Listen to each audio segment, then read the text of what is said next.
পাকা তাল দিয়ে বাড়িতে এইভাবে একবার রসপুলি পিঠা বানিয়ে দেখুন। পিঠাগুলো এতটাই নরম তুলতুলে আর খেতে এতটাই দারুণ লাগে যে একটা খেলে মনে হবে যেন সবগুলোই খেয়ে নিই।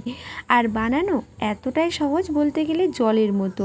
যে কেউ একবার দেখার পর কিন্তু সহজেই বানিয়ে নিতে পারবে বাড়িতে থাকা সামান্য কয়েকটা উপকরণ দিয়ে। চাইলে এই পদ্ধতিতে রসপুলি পিঠার রেসিপিটি একবার বাড়িতে বানিয়ে দেখতে পারেন। প্রথমেই পাকা তালের এই রসপুলি পিঠাগুলো বানিয়ে নেওয়ার জন্য কড়াইয়ের মধ্যে নিয়ে নিচ্ছি 1 কাপ তালের কাত। তালের কাতটা দেখুন একটু ঘন রয়েছে, এই ধরনের তালের কাতি এখানে নিয়ে নিয়েছি। এবার গ্যাসের ফ্লেম মিডিয়ামে রেখে মোটামুটি 1 থেকে 2 মিনিট মতো সময় এই তালের কাতটা জাল করে নিচ্ছি।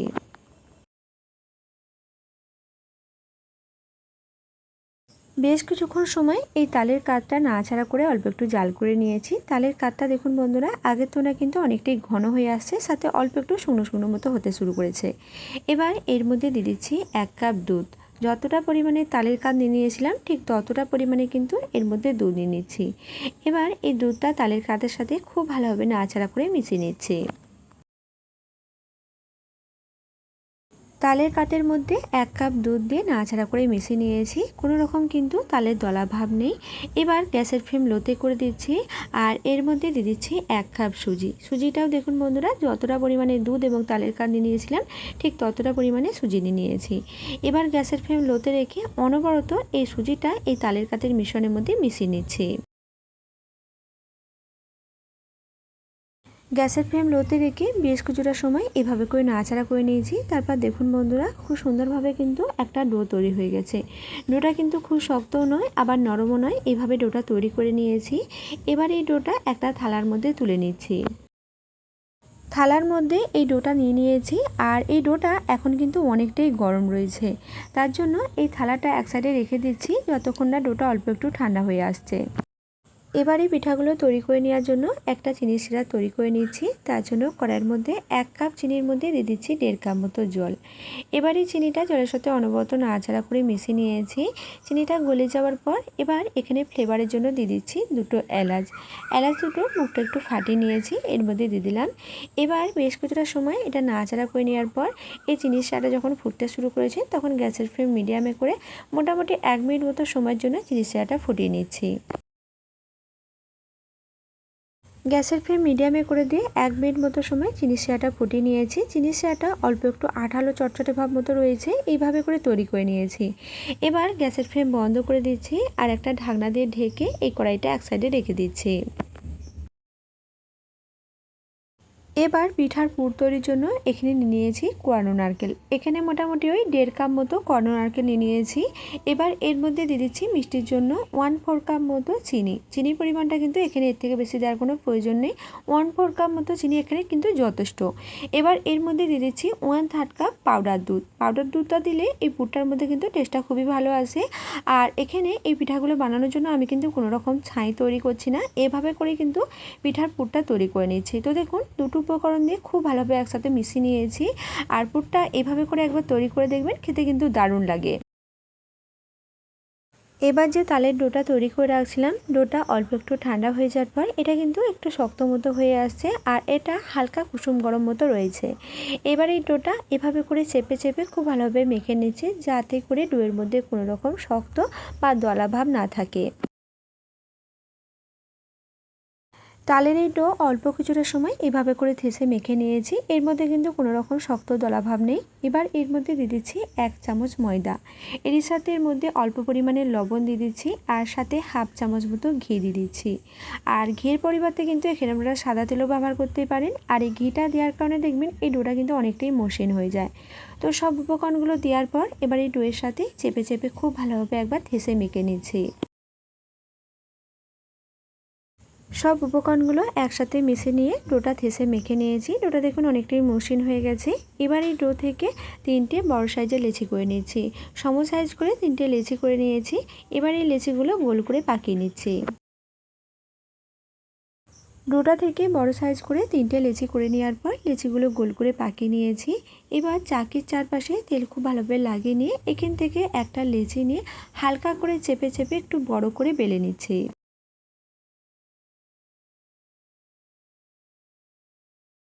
তো তো দেখুন এই লেচিটা একটু বড় করে বেলে নিয়েছি। এবার এখানে নিয়ে নিয়েছি একটা স্টিলের বাটি। এবার এই বাটি দিয়ে সম সাইজ করে গোল করে এগুলো কেটে নিচ্ছি। এতে করে কিন্তু প্রতিটা রসবুলি পিঠা একই সাইজের হয়।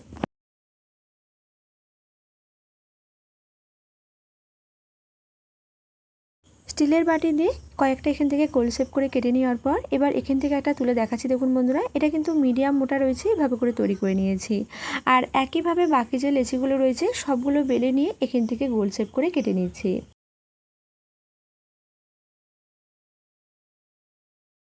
একইভাবে কয়েকটা গোল করে কেটে নিয়েছি। এবার এখান থেকে একটা অংশ নিয়ে নিচ্ছি। আর আগে থেকে যে নারকেলের পুরটা তৈরি করে রাখছিলাম, পুরটা এর মধ্যে 1 চামচ মতো দিয়ে দিচ্ছি। তো এখানে এর মধ্যে 1 চামচ মতো নারকেলের পুর দিয়ে দিয়েছি। আর পুর দেওয়ার পর এবারে সাইডগুলো অল্প পরিমাণে জল লাগিয়ে নিচ্ছি। এই জলটা দেওয়ার কারণে এটা মুড়ে নেওয়ার পর কিন্তু যখন ভাজা হবে কোনো রকম কিন্তু খুলে যাবে না। তাই এর মধ্যে অল্প পরিমাণে জল লাগিয়ে নিয়ে এবার নারকেলের পুরটা একটু সাইজ মতো করে নেওয়ার পর এটা মুড়ে নিচ্ছি। আর এটা কিন্তু হালকা করে চেপে চেপে মুড়ে নিতে হবে, যাতে করে ভাজার সময় কোনো রকমভাবে খুলে না যায়। তো দেখুন বন্ধুরা, খুব সহজে দেখে বুঝতে পারছেন এটা কত সহজেই বানিয়ে নেওয়া হয়ে যাচ্ছে। এভাবে করে হালকা করে চেপে চেপে সাইডটা মুড়ে নিয়েছি আর একটা পিঠা তৈরি করে নিয়েছি। আর একইভাবে বাকি সব পিঠাগুলোই তৈরি করে নিচ্ছি।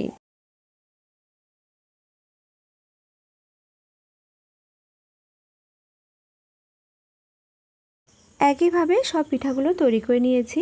এবার এগুলো ভেজে নেওয়ার জন্য ফ্রাইং প্যানের মধ্যে বেশ কিছুটা পরিমাণে তেল গরম করে নিয়েছি। আর তেলের মধ্যে এক টুকরো দেওয়ার পর দেখে নিলাম, দেখুন বন্ধুরা, দেওয়ার সাথে সাথেই কিন্তু এটা ভেসে উঠছে।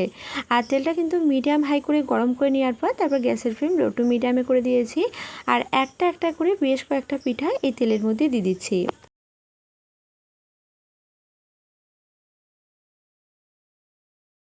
বেশ কয়েকটা পিঠা গরম তেলের মধ্যে দিয়ে দিয়েছি। এবার এই পিঠাগুলো উল্টে পাল্টে ভেজে নিচ্ছি। আর পিঠাগুলো ভেজে নেওয়ার জন্য এই সময় গ্যাসের ফ্লেম লো টু মিডিয়ামে রেখেছি।